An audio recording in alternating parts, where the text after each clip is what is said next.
on with that.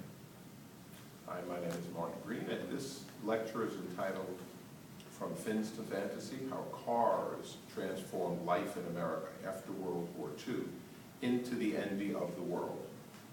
And what happened was veteran GIs came back from the war in Europe, particularly places like England, and realized that they liked a lot of the British cars, but by the same token, America was always much bigger in its approach towards manufacturing cars. So General Motors hired a guy named Harley Earl, who found that one of the fighter aircraft used in World War II would make for an interesting design element in cars. So in 1949, he introduced the Cadillac with fins, which really started the fin revolution in America. And it reached its zenith in 1959 with this car, the 1959 Cadillac.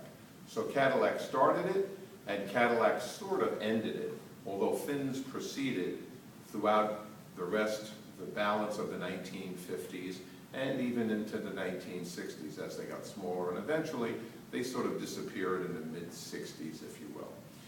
What happened was fins really mimicked, if you will, or paralleled the growth of the economy in our country, in the United States. As more and more affluence was developed, and as people can afford more and more luxury items such as homes, cars, appliances, that sort of thing, they started to buy them because they had more discretionary income. As I said, the age of affluence in America really started in the 50s after World War II. So cars just got bigger and bigger, and it seemed as though the more money you had, the more discretionary income you had, the greater opportunity you had to achieve a greater status in society, the bigger the car you wanted.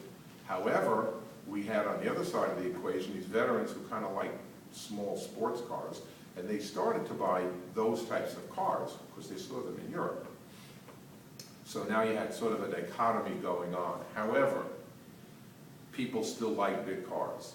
So what they did was, manufacturers that is, they started to develop station wagons, and they kept making bigger and bigger cars, and then a problem suddenly developed big time. We were sort of hit right in the middle of the forehead with an oil embargo in 1973, when gas became very rare as a commodity, and fuel prices started to rise. So what happened was the Japanese had recently started importing their small compact cars into America, which was relatively new for Americans to come to terms with, because with the exception of the Volkswagen Beetle. Americans weren't used to driving really small cars, but now they were sort of forced into it.